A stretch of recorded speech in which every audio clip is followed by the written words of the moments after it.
혁신 진보 교육감 후보를 선출하겠다라는 취지로 지금 추진 중인 시민 경선이 정희곤 그리고 최영태 예비 후보 간 대결로 압축이 됐는데요. 당초 참여하기로 했던 이정선 예비 후보가 경선 방식에 불복하고 독자 출마를 결정했기 때문입니다. 어제 이정선 후보는 저희 시선집중 광주와 인터뷰에서 이번 혁신교육감 경선에 문제가 많다라는 지적을 했는데 오늘은 이 혁신교육감 경선 추진위의 입장을 들어보겠습니다. 이민철 광주혁신교육감 시민경선 추진위원장 연결돼 있습니다. 안녕하세요, 위원장님. 네, 안녕하세요. 네, 이렇게 혁신교육감 후보를 선출하려는 그런 취지부터 먼저 설명을 좀 해주시겠습니까? 네, 혁신교육감 시민경선 이런 것처럼 이제 시민경선이 전국의 10개 지역 정도에서 진행이 되고 있는데요. 네. 네, 다른 시장이나 구청장 선거는 정당 경선을 거치지만 네. 교육감 선거는 그런 절차가 없습니다. 네. 그래서 시장 선거나 어떤 구청장 선거에 묻혀서 아무런 검증 절차 없이 진행되기 때문에 네. 저는 시민 경선을 통해서 후보 검증과 정책 토론 그리고 시민 참여 확대 이런 목표를 가지고 진행을 하고 있습니다. 네, 정당에서 이렇게 정치 후보자들을 지원할 때는 정당 나름대로 어떤 책임을 진다는 부분들이 있는데 이렇게 네. 시민들이 모여서 혁신교육감을 뽑는다는 것도 이 시민단체들이 그 교육감을 책임지고 보장한다는 의미를 담고 있는 건가요? 네, 뭐 어느 정도 그런 의미를 담을 수밖에 없다고 생각하는데요. 그래서 진행 과정에 이제 후보들의 검증, 혁신교육감으로서의 충분한 자질과 역량, 정책을 가지고 있는지 검증을 해볼 계획이고요. 네. 마무리되면 이제 그 혁신교육감으로서 좀 역할할 수 있도록 저희가 돕고 네. 또 잘못한 부분이 있으면 모니터하고 비판하고 그렇게 해갈 계획입니다. 네. 그렇다면 이 혁신교육감 추진위원회에 참여하신 시민단체들의 어떤 대표성 이런 부분들도 굉장히 중요할 것 같은데 어떤 단체들이 참여하고 있습니까? 네, 어쨌든 이제 교육 지역의 시민단체들이 다 자기 영역들이 있는데요. 네. 네, 교육단체나 청소년 단체들이 많이 참여를 하고 계시고 또 교육과 관련은 없지만 또 지역사회 문제로서 함께 문제를 풀어야 된다라고 하는 단체들도 많이 참여하고 있어서요. 현재는 26개 단체가 참여를 하고 있습니다. 네, 26개 단체. 우리 위원장님이 입장으로 봤을 때는 시민들의 입장들을 담고 있는 대표성이 있다. 이렇게 보고 계시겠죠?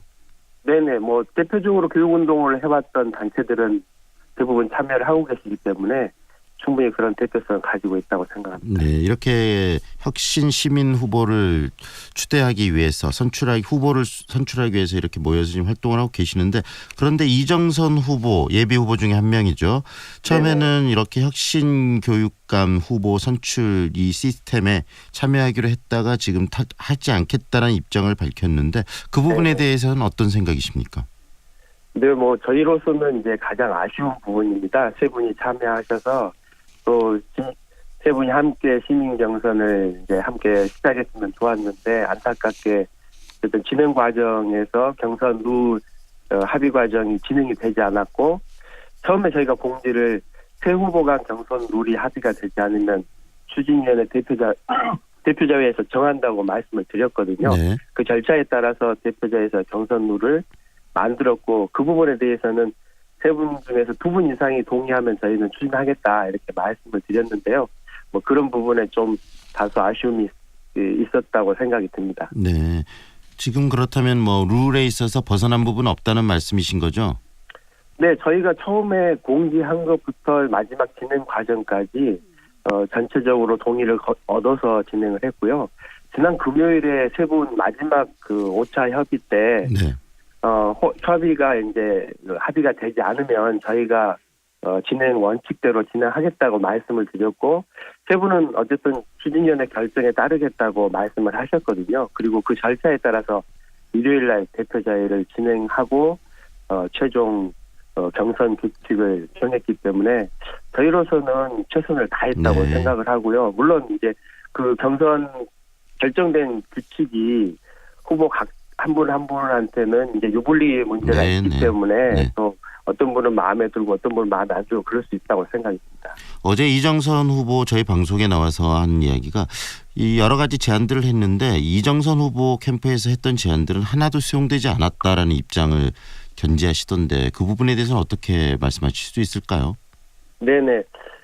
모든 후보 후보들이 이제 하나하나 제안들을 해주셨고 저희는 최종 후보 간의 최종 합의가 서로 조금 협의하고 협상해서 진행되기를 바랬습니다. 그런데 그렇게 진행되지 않았기 때문에 몇 가지 5가지 쟁점이 있었는데요. 네. 그 쟁점에 대해서 하나하나 대표자에서 수기를 했고 그리고 최종 3분의 2 이상의 어떤 찬성에 의해서 5가지 룰에 대한 쟁점을 네. 정리를 했습니다. 그래서 후보들 간에 내놓은 카드를 서로 뭐 어떻게 딜을 하는 방식으로 저희가 결정을 하지 않았기 때문에 어떤 것은 서운하고 어떤 것은 받아들여지고 그런 부분이 있었을 것입니다. 네, 충분히 수기는 했다. 모여서 회의를 통해서 결정한 부분이라는 말씀이신데요.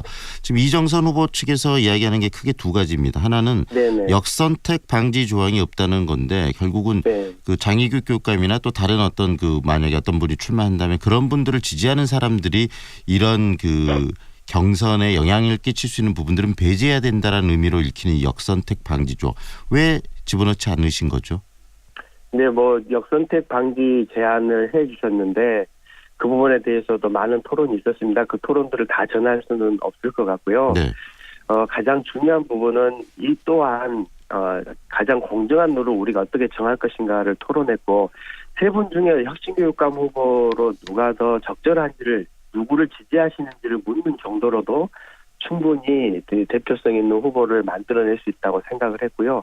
역선택 부분에 대해서는 또 유불리의 문제로 바라보는 분들이 있었습니다. 그리고 또 하나는 그 부분에 대해서 다른 후보들이 수용하지 않았고 만약에 저희 추진위원회가 네. 그 다른 두 후보가 수용하지 않았음에도 불구하고 다시 논의를 해야 한다면 그 다른 두 후보도 또 다른 제안을 통해서 이 논의가 다시 원점으로 가야 하는 그런 불가피성이 있었습니다.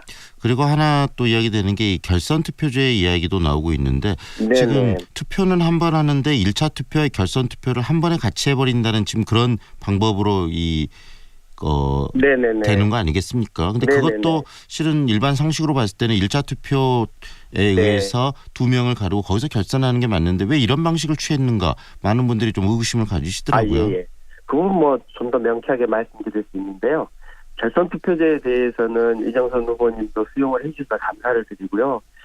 저희도 똑같이 결선 투표제를 하면은 그날 말고 며칠 있다가 내지는 한 주일 있다가 하는 안이 더 좋다고 생각을 했습니다. 그리고 이 부분은 뭐 서로 협의만 되면 얼마든지 방식은 바꿀 수가 있고요. 결선 투표 취지에 맞는 방식은 며칠 후에 하는 방식이 더 낫다고 생각합니다. 다만 저희가 그렇게 부득이하게 선택할 수밖에 없었던 것은 3분 후보가 전부 결선 투표제를 하게 되면 어쨌든 일정이 뒤로 계속 밀린다고 하는 시간상의 문제 제기를 해주셨고요. 또 하나는 비용 한 번 더 여론조사와 시민선거인단 투표를 해야 되는 비용상의 문제가 있습니다. 네. 또 하나는 며칠을 두게 되면 계속 이정선 후보님 측에서 문제제기 하셨던 게 담합의 우려였거든요. 네네. 그래서 담합의 시간을 없애려면 어쨌든 조금 제도상 이상하게 생각할 수도 있지만은 하루에 투표를 하는 방식을 연구를 해보자라고 제안을 네. 드렸던 것이고요.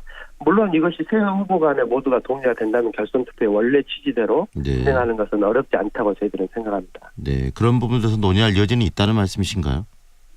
네, 그것은 뭐 처음에 결선 투표제를 저희가 추진위에서 제안한 네. 것은 아니고 후보들 중에서 이제 제안을 해주셨기 때문에 네네. 결선 투표의 취지에 대해서는 저희가 충분히 공감했던 것이고 다만 방식에 대해서는 현실성 있는 방식을 찾아보자 하는 것이었지 그것이 무조건 좋은 방식이라고 생각하지는 않습니다. 네, 더 그러면 고민을 할 수 있고 그런 고민 과정 속에서 이 지금 현재 참여하지 않겠다고 밝힌 이정선 후보 참여를 유도할 수도 있는 그런 상황입니까? 아니면 모든 게 결정된 아닙니다. 상황입니까? 네, 이미 현재는 이제 두 분이 모든 게 가지 결정된 역선택- 상황이란 말씀이시네요.